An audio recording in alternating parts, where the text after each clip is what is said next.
talk about just a short amount. Welcome back. Let's just talk a short amount about what we were referring to as kind of get us back on track again to the neurocognitive functions of attention, processing, memory, and executive function. So we're doing executive function, and that's initiation of tasks. You know, when you assess kids for ADHD, there's a lot of overlap with executive function disorder, right? Because that's the outcome is that, you know, can they initiate tasks that are required? Are they the kind of kid who can get started? Or are they the kind of kid who, when the warm-up time is over, they're still looking at a blank sheet of paper, right? So that's difficulty with initiation, right? And there's part of the brain that's responsible for initiating motor movements and initiating thought, right? And so that might be an area of concern for the kid. And then there's inhibition, right? Isn't that crazy? These kids have problems with initiation, but have problems with inhibition, and they're exactly the opposite, the flip side of things. You know, they can't inhibit inappropriate behaviors or responses or thoughts, right? But they cannot get started with the appropriate ones either. So talking about the pyramidal and extrapyramidal system in the brain, that's also connected with some motor movements, right? For the OT that's in here, you know, one is the one that says, hey, I can't inhibit motor movements like a tic disorder, but I also can't initiate motor tasks like a person who has CP, right? It's a part of the brain that's controlling that has difficulty. So in looking at ADHD kids, we gave an example, and I wanted to give a short narrative of an ADHD kid. And remember, I talked about replace, don't erase behavior. And so when you're looking at behaviors, you really want to have tight baseline data, right? You want to make sure you're accurate in the interpretation of the presenting problem. And the reason for that is you won't really know if you're having success if you don't really know where your starting point was. You walk into a mall and you find a directory. What is the first thing you look for on that directory? You are here, right? So that directory can be highly detailed, but if you don't know where you are, it's not going to help you much, right? You just be wandering around. So you want to have good baseline data so you know exactly what your starting point is so that you know whether you're making progress toward the goal or you're moving away from it, right? So in working with a kid about 2 years ago, his name was Scott. He was an ADHD kid in second grade. I went to observe him, and he's one of those ADHD kids that you could tell, and truly ADHD kids. So when I say truly ADHD, I don't mean a kid whose mom brought him to the pediatrician, said, I can't handle my kid, so the kid got a diagnosis of ADHD based on a 17, pertinent item Vanderbilt scale, and was given, psychotropic drugs. That's not a truly ADHD kid. That's a kid who's medicated on behalf of a parent. So, truly ADHD is a kid that has a comprehensive assessment that looked across settings, across people, across demands, and things like that. So this kid was truly ADHD. You could tell from across the hall, lots of moves and everything. So I went to observe him, and he got up 21 times in 30 minutes. 21 times he was out of his seat and wandering around or doing something. And 7 of those times was sharpening his pencil. It was 10 o'clock in the morning, and his pencil was like this long. It went like this. He got up, he started moving. Scott, it's not time to sharpen your pencil yet. Okay, Miss Sanders, I'm coming. And then he'd sit down for a minute, and then he'd be up again, doing other things, right? And he was also a very bright kid, so he blurted out information. Who's the first president? George Washington, all that kind of stuff. So he obviously had a need for movement, and a need for control, and a need for attention, right? So my goal was not to just erase his getting out of his seat behavior. As a matter of fact, I never measure getting out of your seat behavior anymore. Away from seat behavior, I do. Because what's the hottest selling piece of office furniture out right now, right? The standing desk, man. I'm searching for that warning that says not to be used with people under 18 years old. And it doesn't happen. So they put in millions of dollars worth of research to discover that people are more productive if they're able to move the amount that they would like to move. So I measure away from seat behavior. If you can touch your desk, you're good with me. I don't care if you're standing up and sit down, stand up and sit. I don't care if you do that all day. As long as you're attending and you're moving and you're not away from your seat. So he was away from his seat 21 times. I rounded it down to 20, so that's an average of every 90 seconds. So our intervention went like this. We made him the official attendance taker, right? So every morning it was about a 5-minute walk down to the office to take attendance and 5 minutes back. And we added a pro-social component because everybody in the class hated him because he was always blurting out and causing trouble and everything. So he got to pick him here to go with him. So all of a sudden, instead of wanting to avoid him, hey, I want you to be my friend now. Because I get to go with you to the office. And kids will do anything to get out of class, right? So the other thing I did was I asked the teacher to stop at set intervals. We started off with 30 minutes and we moved it to 45 and then an hour where he became the official pencil sharpener in the class. We stopped. Who needs your pencil sharpened? Raise your hand. We went, took them one at a time, sharpen your pencil. Was it disruptive? Yes. Was this as disruptive as 21 times in 30 minutes? No. And who controlled the time? We were teaching the skill of inhibition. Hang in there, kid. Your opportunity to move around is right around the corner. We're getting him to learn to inhibit and then to initiate according to someone else instead of themselves. Right? And lastly, he pulled equity sticks. You guys know what equity sticks are, popsicle sticks with kids' names on them, because he was blurting out every answer. So what was he doing that for? For control and attention. So we gave him the control and the attention on our terms for doing what he was supposed to do, not for the opposite. So he got the full equity sticks. The question was, who was the first president? He pulls the equity stick, and if you knew Scott, the name on there was Joe, and he went, bam! But, you know, he was controlling who was answering the question and giving other kids chances to answer. And he was doing it according to the teacher and the adult plan, not according to his own plan. So what did we do? Did we erase that behavior of moving around? Nope, he still got to move around. Did we erase the behavior of attention seeking? Nope, he was getting lots of attention. We replaced it with the appropriate version of each of those things. And it was pretty successful. Now, had I not picked baseline data, because I remember it was a month later, I went to the meeting, I'm always late. I walk in and they're asking the teacher, how's it going? He's still getting away from his seat. And I'm like, thank God I took data, because it was down to like 4 times every 7.5 minutes. You know? So had I not, I would have had to agree. Yup, he's still getting away, and we don't really know what's going on here. But because I had frequency data, I knew that he had improved vastly. And also, I knew in my observation of selected comparison kids that there were many kids getting out of the chair more often than every 7.5 minutes. So it was a norm.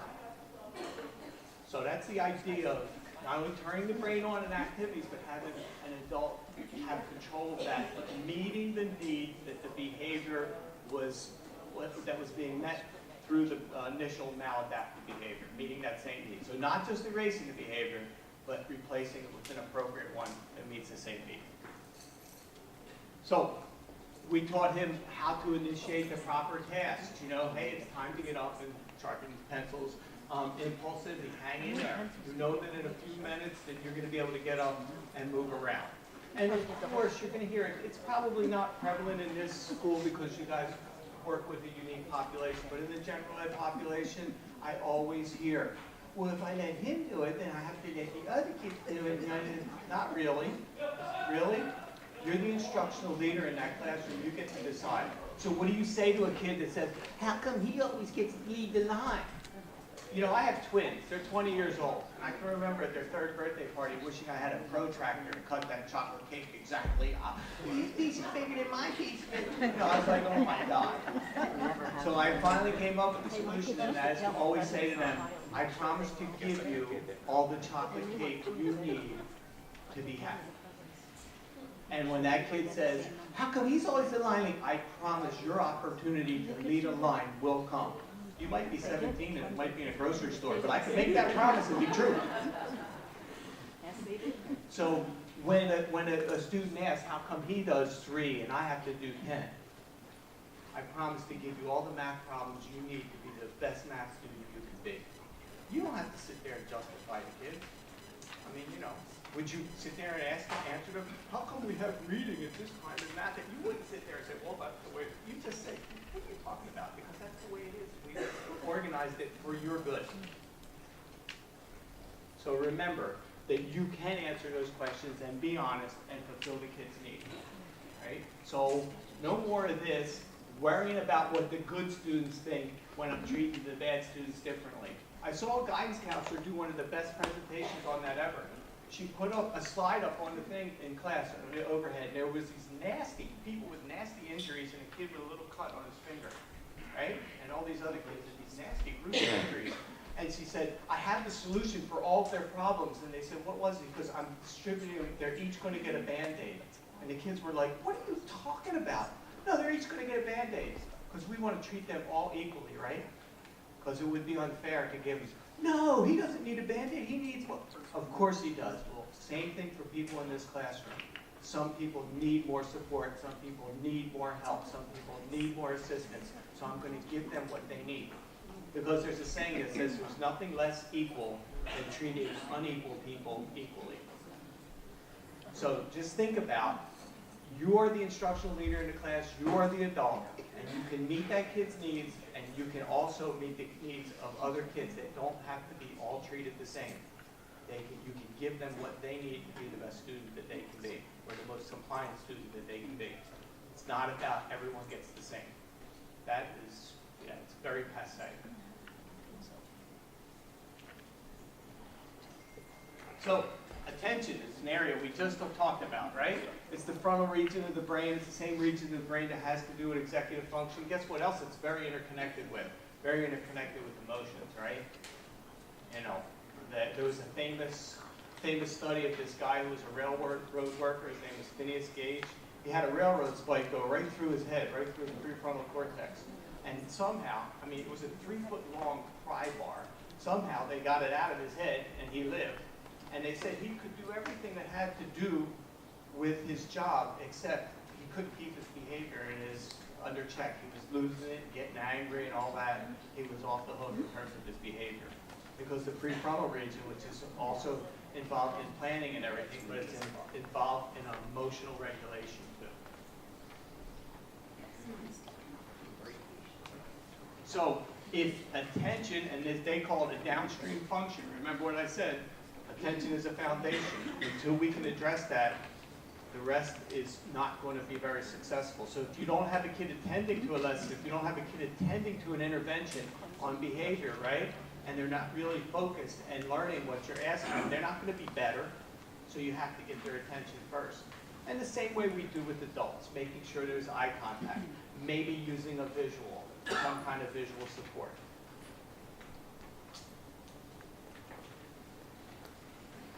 After short periods of time, they check out, seem not to pay attention to what's said, they're thrill-seeking or excessive risk-taking. Why? Because what else is connected with attention?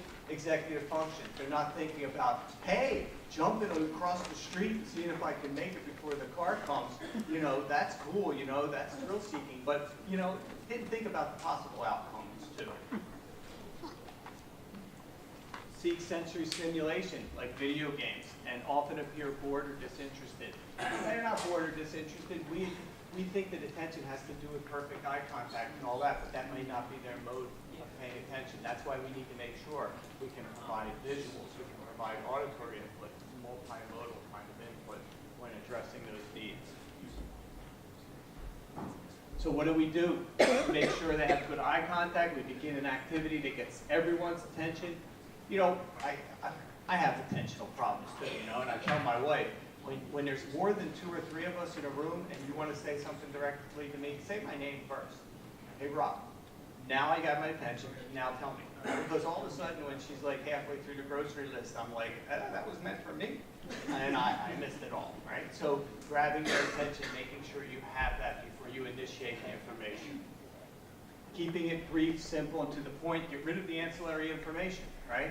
No need to have a long string of information that they have to interpret. Remember, they're bad at initiation of tasks, but they're also bad at inhibiting response. So if the list is too long and you're about to tell them the things they need to do, they want to get up and go and start doing the first thing, and you're still on the 7th thing of the list, right? So breaking it down.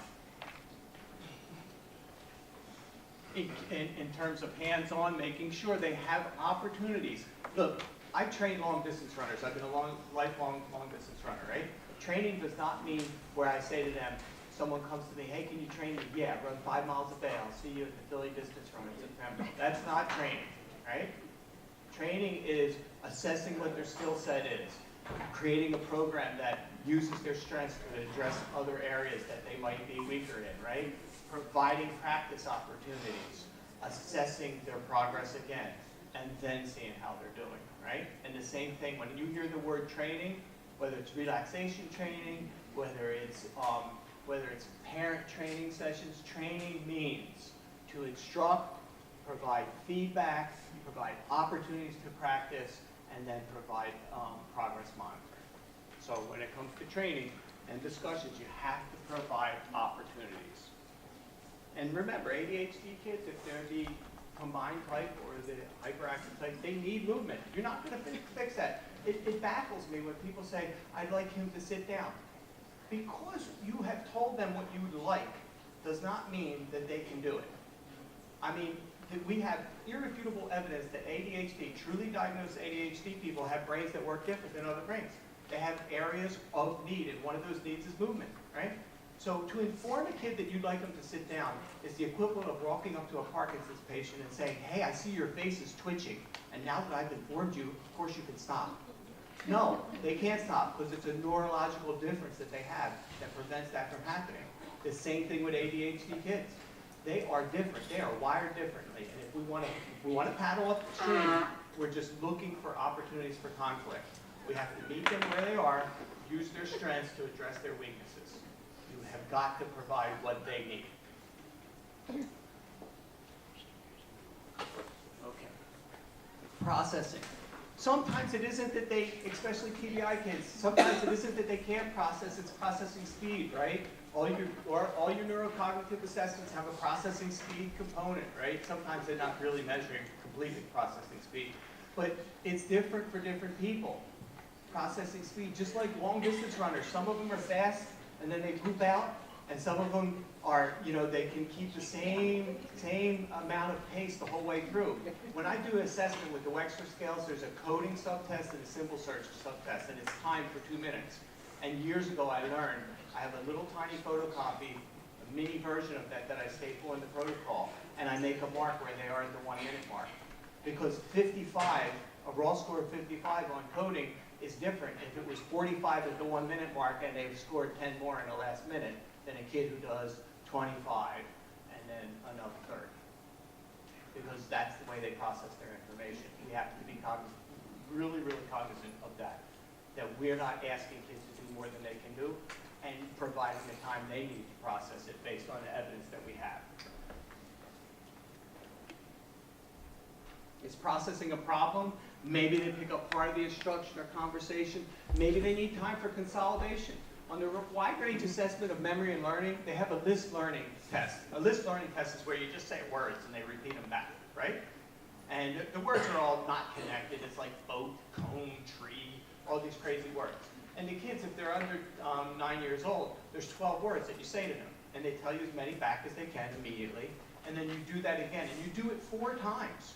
And hopefully they learn more each time. But guess what? You wait 3 subtests later and you ask them without ever rehearsing again.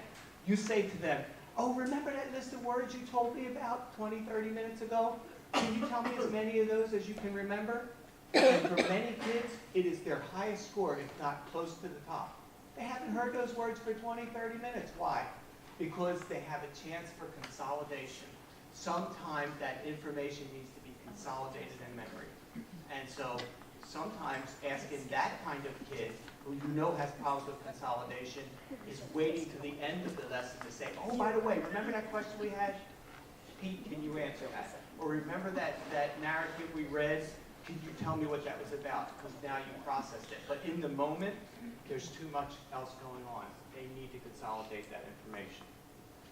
So sometimes they look zoned out or passive or unmotivated. And how many times have you heard an ADHD kid, especially the inattentive type, he's just lazy. I have one at home, my son. Everyone thought he was lazy. My daughter, they're twins. My daughter made every teacher feel like they're the most special person in the world. Teacher. Gosh, I just love being here. My son was like, yeah, whatever. It was his style of learning. He was still learning it, but the way he displayed it and the amount of time it took it was different. Different people, different learning styles. So what do? You keep it simple. You make sure you check in on them. Ask them do you have this? Make sure they understand the directions.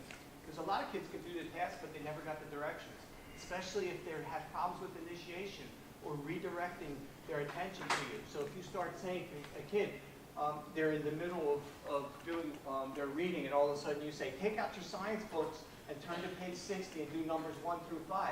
They may be great at numbers 1 through 5 and that science, but if they didn't hear what the directions were and they didn't get it, they're not going to be successful. Make sure you provide sufficient time to process and respond. I see this so much with my little ones. Yes? Okay, how's that? No, I'm just kidding. Here you go. Is that better? Sorry, I hate these things. It's usually a lapel thing. And, yeah. Like I said, I'm South Jersey. Anyway, make sure there's sufficient time for the person to process and respond. And if you have to, make sure by counting to yourself, giving them adequate time. I see so many times teachers ask questions and then move on to the next kid just at that point where that kid finally goes, okay, I got it. And then too late, very unsuccessful situation for them. Didn't mean they didn't know, they just didn't have that same processing time. Memory. I love it. It's this slide kind of, and it addresses TBI, but memory is so multifaceted. You know, you have memory and encoding. You have working memory. I explain working memory as that memory that is new information coming in. What do you do with it for the first 10 seconds or 30 seconds that you have it? Do you have a strategy for organizing it? If I told you a phone number, what would you do? You'd probably say it over and over again in your head. You'd find some strategy for doing that. Well, if kids have poor working memory, why do they need to remember, take out your science books and do this and that and this when you could have just had it written down for them? Now we've freed up their working memory space to really think about what they're doing.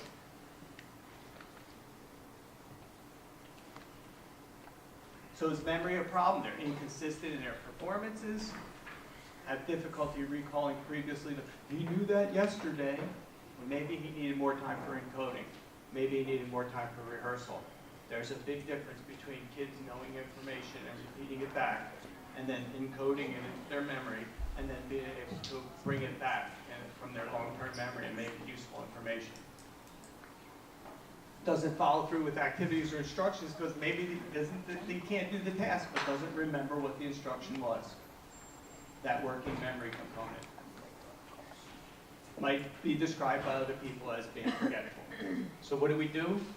Have written summaries. You know, we need to provide visuals. You know, as educators, we think we provide a lot of visuals. Who in here has problems with their kids having a messy desk? Anybody? So what do? We tell them, it's desk cleaning time. I want you to put all your textbooks on the right, and I want you to put this on the left and make sure your pencils are over here. You know what I do? I had the teacher just take a picture, find the model desk in the class, take a picture, photocopy it, laminate it in the corner, a little mini version of it in the corner of the desks. And all they have to do is desk check time. Does your desk look like the desk in that picture? If it doesn't, make it look like the desk in that picture. Now we're done. I don't have to explain it. You know, picture's worth 1,000 words. Other things that I want you to realize that you have to do is when you're intervening, especially with people that have limited language, use as many visuals as you can.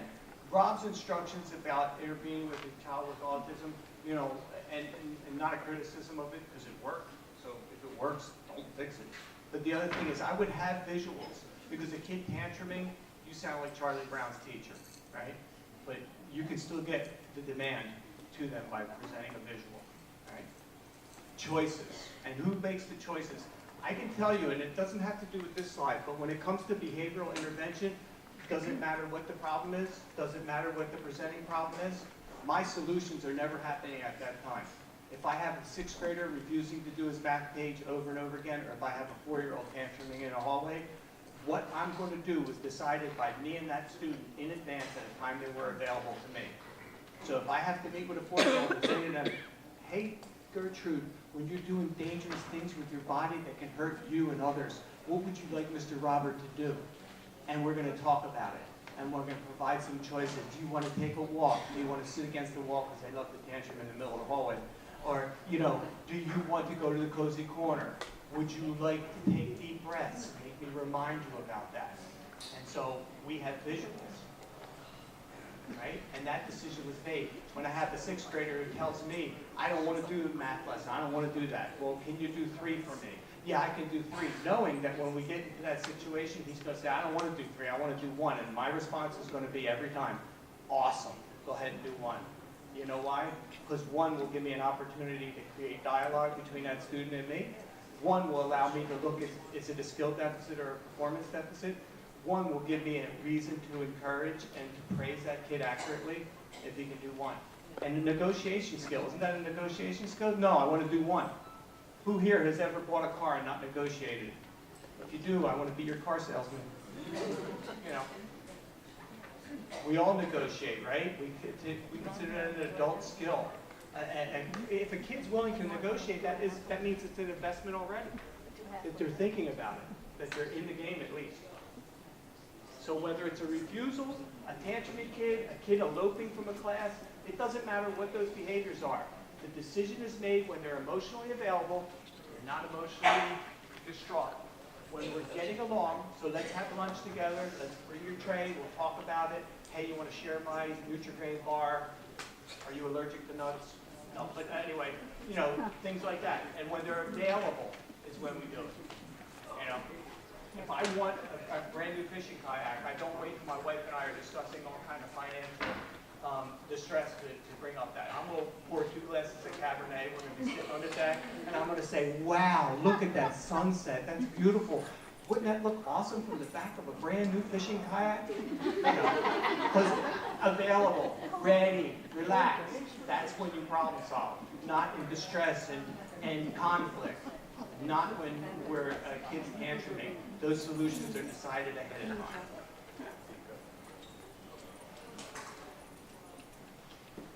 So what do you do if it's an initiation problem? How many people here have problems with kids heading their papers? Anybody have a problem with kids heading their papers? You guys have to head your papers? In our school system, the kids have to head their papers. It makes me crazy. I say if they have to head 1 paper at the beginning of the year, we'll just run that bad boy off. That's just another problem with initiation, another hurdle in front of them. So getting started is a task. How about a nonverbal? Because maybe part of the initiation problem is the attention that it brings when I don't. Roger, have you started your warm-up yet? All eyes are on me. But if I have a nonverbal that tells him it's time to start your warm-up, then I can use that.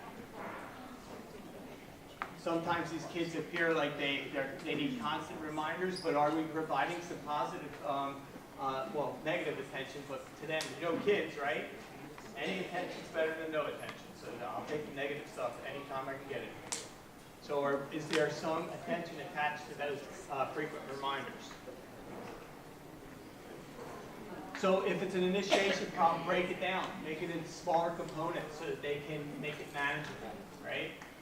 I don't care if if I want you to get 6 or 7 of them done and you're only doing 1, well now I have a measure of your skill or performance. Is it motivation we have to address? Or is it the skill? Is it harder for him to do than we anticipated? Or is it motivation? Now we have to focus on motivation if it's a performance deficit. If it's a skill deficit, we've seen him do it in other places, or he can do it. We've seen him fail at doing it in other places and he can't do it, so now we have to teach the task and break it down.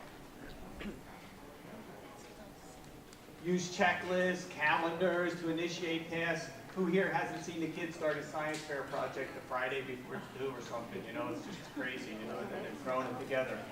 Why aren't we regulating that by making sure we've broken it down and had check-ins, frequent check-ins? Learn to refer to their checklist when they're stuck. If you have so many tasks to do and you're stuck on one, it's okay to move to another task, take care of that business, and come back. Sort of like a test-taking skill. If you don't know the answer to this one, make a little mark, move on to something you can answer. Come on back to that. Get a little bit of momentum. A timer, a visual. You guys use visual timers for the little guys, right? It helps them pace, it teaches pacing. If half of the color is gone and you're not halfway done, you need to step up the pace. Yep, I just heard that. Say that again. It can be a trigger. Right, it could be a trigger. So what does that mean? If the kid's getting anxious because time's running out and all that, guess what? Then we know that it's a skill deficit. So the demand has to be adjusted to make it doable, especially if you know that kid is really trying and all of a sudden they start angsting because they realize they're falling behind. Then we know that the demand and the skill is not a match. So we need to make the adjustment. We never want to crush a kid for trying his best and have it come out like as a negative experience. So we want to try to get as much positive as we can, especially if the kid's motivated to perform on their own.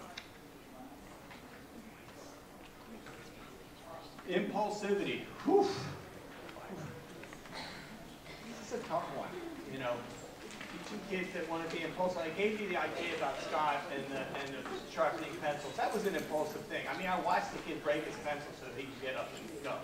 You know, the idea is that and I watched him work things out because it paid off. People started attending to him, looking at him, and things like that. So impulsivity. What can we do? We can make sure that they know when they need to stop doing this by not pointing out what we don't want them to do. You need to not butt in on me. You know, it's different than we're taking turns. Hang in there, your turn will come.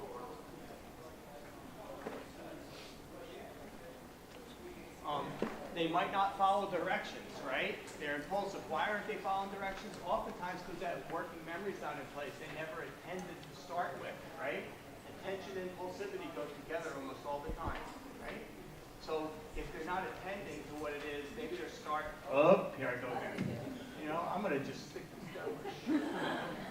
Maybe attention and impulsivity go together because they weren't attending to what they were supposed to be doing, so now they're doing something inappropriate. Or they weren't aware that if they waited 2 minutes, we're all going to take turns sharing, so they didn't hear that part, so they're just blurting out. Or maybe it's just they have so much trouble hanging in there that they really can't, in which case we need to make sure we satisfy that need. If you know you have a kid who impulsively wants to answer, don't wait to pick on him as the seventh kid. How come he always gets to go first? I promise there'll be an opportunity for you to go first, Russell. Like I said, it might be 4 years from now, but I promise your opportunity is going to come. So what do? We teach them to stop and think and act, so getting a hold of yourself, right? Isn't impulsivity like an emotional response? You know, who hasn't blurted something out to their spouse or their friend and wish they could take that back, right? So a part of it has to do with stopping and thinking first. Encouraging them to slow down, not by saying slow down, but by saying I would like this done by this time, this done by that time, or you'll have your chance. Or is there another way you could say that? Or can you hang in there for a second because Chuck has something to say? Providing incentives for shorter term goals. And this says gift cards for attending appointments and stuff like that. I'm not a big fan of tangible rewards. I'm going to be honest with you. You know, I believe that it's the inherent reward, not the tangible reward that matters. We have PBIS in our school, and the kids get a punch for every time they're caught doing the right thing, right? And the teachers think I'm keeping track of how many kids are getting at least 20 punches a month. No, I'm keeping track of how many times the teachers have taken the opportunity to point out something positive their kids have done. So if I have a whole classroom full of kids that have 13 or 14 punches in a month, then we're averaging less than one nice thing to say to that kid a day? Seriously? You're not doing your job as a teacher. So I haven't told them that I'm monitoring their behavior, not the kids' behavior, but I'll let them know that later. But the bottom line is that these kids work hard to be part of this inclusion. At the end of the month, we have this incentive program, and it's this popcorn ball and this bug juice, you know, that fluorescent juice that glows in the dark that we never, ever want to drink. Even the pre-K kids know not to drink all of that. And then they get to see some cutting-edge movie like Frozen. No, they're not working for that. They're working to be included with the kids who are going to be recognized for doing the right thing. That's what they're really working for. If we're doing our job and pairing that falcon punch with an accurate praise that says, I really like the way you stopped and helped Gertrude pick up her books when she dropped it, that is a really awesome, super Britain thing. That's what they're working for. So oftentimes we look at the power of the tangible reward a little bit too much, because guess what? You know, working for a pizza party, seriously? I've seen kids wolf down a piece of pizza in like 4.5 minutes, and you know, it's done. Is the incentive really worth it? I don't think so. It's the inclusion with the kids that have been recognized for doing the right thing. So, and I could go on and on about that, but our goal is to get out of here at 2 o'clock, right? And my other goal is to keep you all conscious through the post-lunch coma. So, all right. So incentives have to be short, and what's shorter than an incentive? That's me pointing out exactly what you've done right at that time. You know, being accurate in my praise. I had a high school kid years ago who needed to graduate. He was a fifth-year senior, and let me tell you, fifth-year seniors are great in college athletics, but not so hot in high school. So he was back and he was trying to graduate by December, but he was at risk of being left back again because he only needed 2 classes because he kept cutting school. So I met with his grandma and I said, "What are you going to do for Christmas?" And she told me exactly what she was getting him.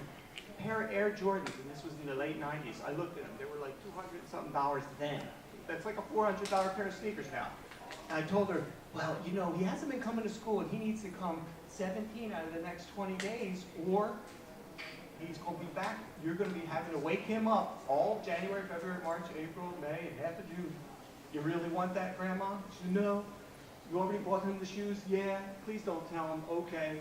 So we created a program where we laminated a picture of the exact shoe he wanted, told him he was going to get him if he came to school 17 in the last 20 days, magnetized each piece, cut it into 17 pieces. Every time he came, he was given a piece he could hang on his refrigerator when he got home, right? So they attended 17 of the first 18 days, and then they didn't come back the last 2 days because you got a reward, right? So we think, oh, that's the program, right? That's where the program begins. Those shoes, I told her, I said, "Grandma," she goes, "You did so well." I said, "We're just getting started." Every time he looks at those shoes, goes to lace those shoes up. Any time he approaches those shoes, your job is to say, "Oh, that's the shoes you got when you started to make decisions like a man. That's the shoes you got for doing the right thing, for making great choices. That's the shoes you got for being responsible." And every time he laces them up, you have another opportunity to make his behavior connected to that tangible thing, but to add so much more value to it.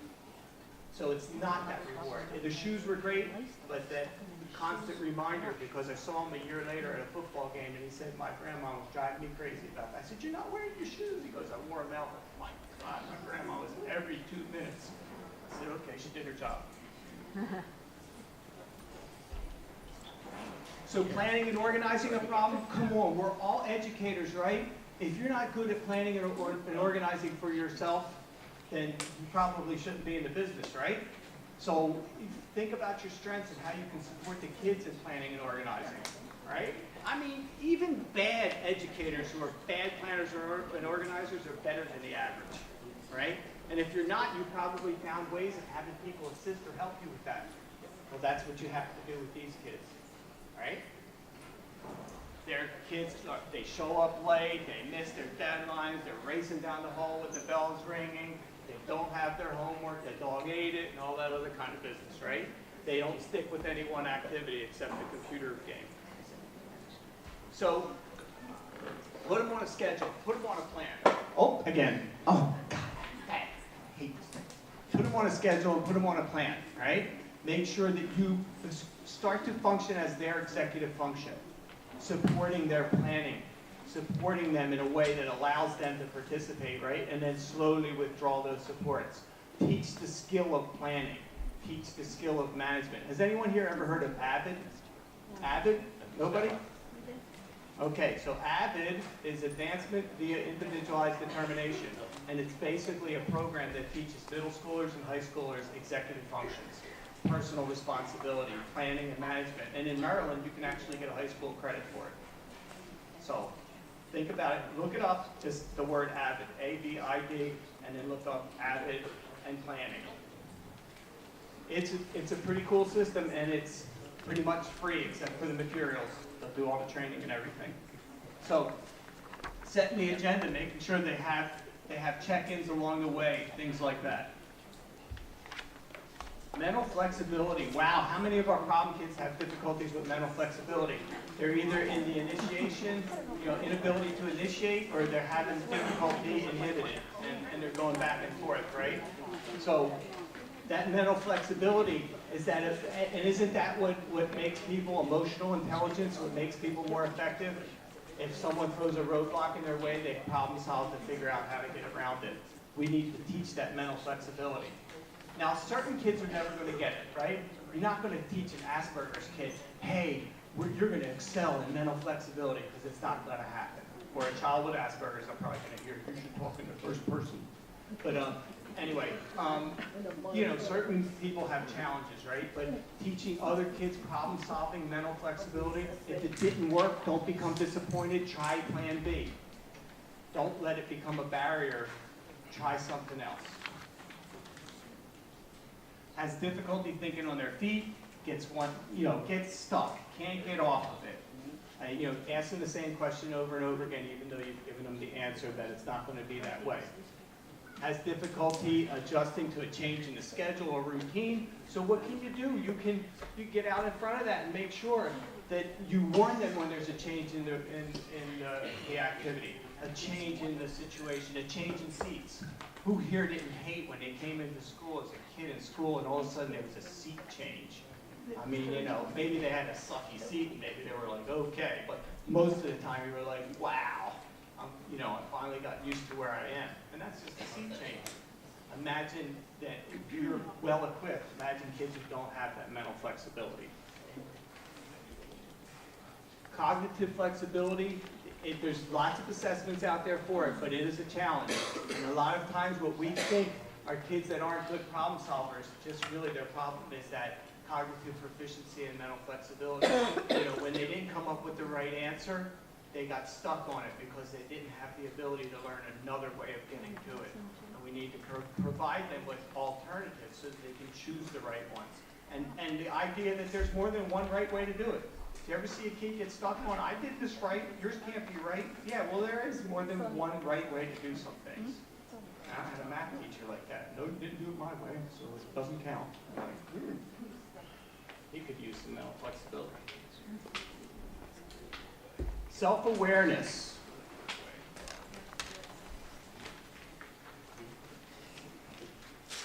People have their impression of how other people perceive them, right? And then they have, the perception of how they perceive them. Sometimes the match is not very close, right? So that self-awareness, letting kids know that there's turn-taking involved. You can't dominate the situation. It can't be all about you. Might not have a good fit for how they express themselves emotionally for the environment, right? And teaching that flexibility and that awareness sometimes. That you can act one way, the same way in one situation, and it be acceptable, but not in another situation. A couple years ago, I was working with some middle schoolers, and if we did well in the group, then we were going to go out and play basketball, and only 3 of them showed up one day, so I had to play. And hey, for middle schoolers, basketball is a full contact sport. So I'm out there playing, and this kid who I was working with, he took a shot, and he missed the first shot, and he drops the F-bomb. And I'm like, okay, plan to ignore him. He's embarrassed around his buddies. He missed the entire rim and everything. I'm going to pretend like I didn't hear it. Takes the next shot, misses it, does it again. I go, what? Timeout. Let's come on over here. And I asked him, hey, what's going on here? He goes, my dad says when we go to the park and it's all guys, it's okay to curse. And I'm like, oh, okay. I could imagine how that went down. He brought his kid to the park. All his buddies were cursing, so he had to, go back and attribute it to, a rule that they had. But anyway, I said, okay, well, you can't do that here. Well, my dad says it's okay. And so we went through this process of explaining to him that I went with him on a field trip to Six Flags, and him and his girlfriend were at the wave pool all day. And I said, well, what were you wearing? My jams. What was she wearing? She was wearing her bikini. And I'm like, oh, that's cool, right? Were people looking at you weird? No. Were they, questioning what's wrong with you? No. I said, did you feel, different or self-conscious? No. I said, but if you wore that same outfit into Safeway in February and walked around, would you feel self-conscious? Would you be okay? And the answer was no. And I explained to him that in certain situations, behaviors fit the situation, but the same exact behavior does not fit the environment. That rules or expectations change according to the environment. And that's where you have to have that mental flexibility and that self-awareness. That your way is not always appropriate, even though it works sometimes. Speak a little louder. Me? Yeah. Okay. All right. So, what can we do about self-awareness? Plan ahead for situations that might make the kid feel uncomfortable. Practice social exchanges ahead of time, especially. Wouldn't you practice if you were going to an interview and things like that? So get ready for the unexpected. Practice. Promote positive behavior by stopping and addressing undesired behavior immediately. And how would we address that undesired behavior? We wouldn't mention it. We just provide what we need them to do. You know, we don't need to say, you just don't talk and blurt out. When the other person, you say, you know, we take turns when we're talking. Everyone will want to continue the discussion.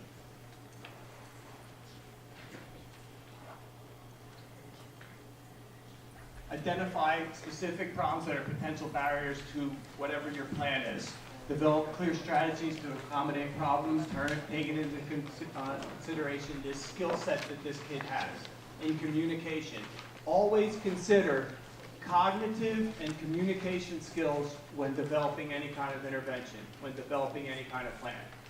Think about, is the demand matching the cognitive and the communication skills? Direct feedback regarding inappropriate behavior, and what is that direct feedback? What to do. Keep in mind that the non-compliant behavior might be not be a behavior of choice, might not be they're making bad choices. It might be the residual effects of some kind of traumatic brain injury or part of the nature of this kid's condition, whether it be ADHD or TBI. Be patient. They need extra time. All of our kids, right? That's why we have accommodations, right? That's why we have specialized programming, because we need to do it differently. The kids in this school, I'm assuming many of them have very specific accommodations. Why? Because the regular stuff didn't work. So ask yourself, am I doing these expectations in my class the same as I would expect a general ed kid to do it? Is my approach the same as it would be for a general ed kid?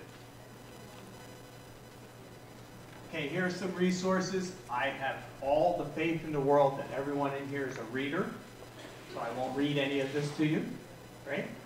But you have some good sources there.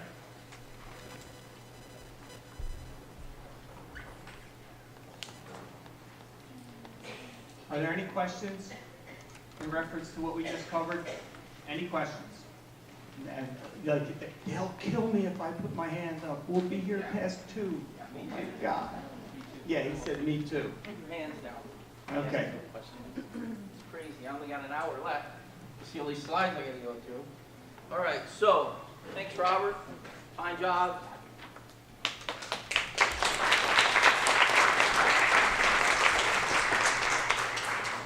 So let's move in a totally different direction now. We're going to challenge some thinking that most people have